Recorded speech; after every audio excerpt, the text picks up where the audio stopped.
여러분 안녕하십니까, 진성호입니다. 이제 국민의힘 대통령 후보 본격적인 본경선이 시작됐습니다. 자, 4강에 압축된 후보들 윤석열, 홍준표, 유승민은 다 예상했던 바입니다. 그렇지만 4등으로 보이는 원희룡은 예상한 사람이 그렇게 많지는 않았습니다. 이번 2차 경선 최대의 수혜자, 최대의 이 스타는 원희룡이었습니다. 자, 찬바람이 불면 뜬다던 원희룡, 정말 찬바람이 불기 시작하면서 떠버렸습니다. 자, 그런데 지금 여의도 주변에는 묘한 말이 나돌고 있습니다. 원래 이번 대통령 후보 경선의 최대 수혜자는 대통령이 되는 것이 목표입니다.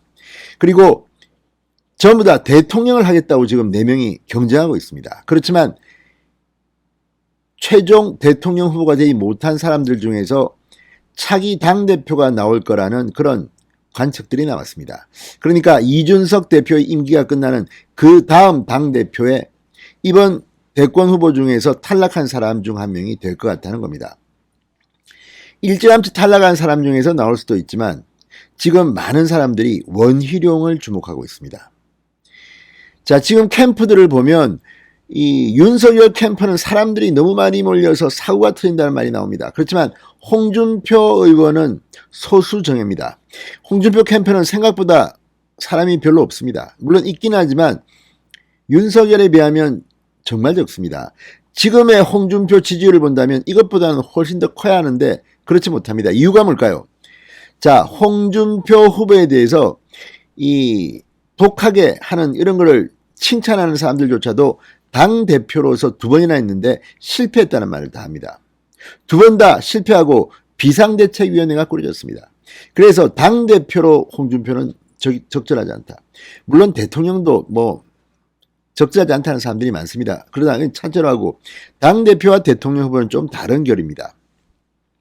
그리고 유승민 전 의원 이번에도 드러났지만 사람을 모으고 사람을 따르게 하는 그런 덕이랄까 이런 것들이 부족한 게 아닌가 하는 비판을 하는 사람들이 있습니다. 그래서 지금 이준석 다음 당대표로 원희룡 공격할 때는 강하고 할 말은 다 하지만 은근히 덕이 있다. 젊고 강하다.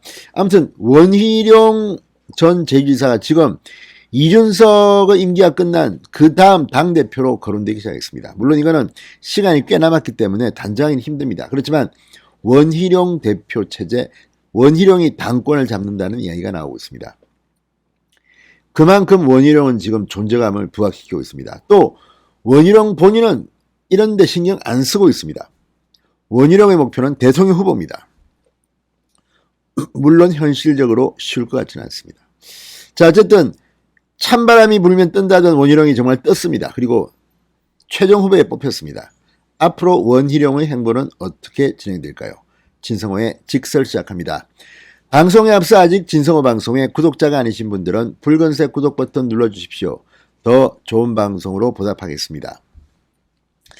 자, 원희룡 전 지사 국민의힘 대선 최종 경선 4강에 오른 가운데 보수정당의 개혁을 위해 20년간 이 정치 경험, 행정 경험을 쌓아온 원희룡이 어떻게 나라를 바꿀지 비전을 제시하며 4강 토론 수준을 더 끌어올리겠다고 말했습니다. 자, 지금까지는 8명이 TV 토론을 했지만 이제는 4명이 토론합니다. 그리고 7번의 토론과 3번의 1대1 맞짱 토론이 예정되어 있습니다. 자, 광주, 호남, 부울경 등등 전국을 순회하면서 7번의 합동 토론을 합니다. 그리고 그 중간중간에 1대1 토론이 기획되어 있습니다. 원희룡의 존재감은 대단합니다. 원희룡은 하태경만큼이나 강하게 홍준표, 윤석열을 비판했지만 품위가 떨어졌다는 이야기는 들어보지 못했습니다. 또 대장동 의혹과 관련해서 일타강사라는 말을 들을 만큼 팩트 위주의 아주 쉬운 공격으로 호감을 사서 이번에 4강에 들었다는 평을 받고 있습니다. 이재명이 오늘 민주당 대선 후보로 확정될 겁니다. 그렇다면 이재명을 가장 효과적으로 때릴 수 있는 사람 원희룡이 아닌가 싶습니다. 의외로 가장 잘 때릴 것 같았던 홍준표 의원은 민주당 지지층들의 역선택 때문인지는 모르지만 그동안 생각보다 공격이 덜했습니다. 또 TV 토론에서도 본인의 장점보다는 상대방을 너무 신경 쓰는 민감한 부분에서 좀 왜 이런 이슈를 끄집어냈을까 하는 것 때문에 조국수홍이라는 별명을 받고 휘청거렸습니다. 유승민 전 의원도 뭐 크게 다르지 않습니다. 오히려 유승민 전 의원은 지금 홍준표, 윤석열의 싸움 속에서 존재감이 이제 사라지고 원희룡이 뜨기 시작한 게 아닌가. 이렇게 하면 원희룡이 홍준표와 유승민을 잡으려고 할 것 같다는 그런 생각이 듭니다. 자, 지금 언론들은 2강 1중 1약이라고 하지만 원희룡은 이렇게 말합니다. 이제 원희룡의 시간이다. 추격의 발판을 마련했다는 겁니다. 자, 원희룡 전 지사 캠프는 캠프 내 대장동 TF를 구성할 만큼 의욕적으로 지금 나오고 있습니다. 워낙 큰 사건이고 쏟아지는 의혹에 대해 고리를 맞춰 나가야 할 것만 해도 집중도를 요하기 때문에 법조, 금융, 세제, 부동산 전문가들을 엮어 팀을 만들었다고 원희룡 지사는 말합니다. 자, 원희룡 하면 떠오르는 이미지는 모범생입니다.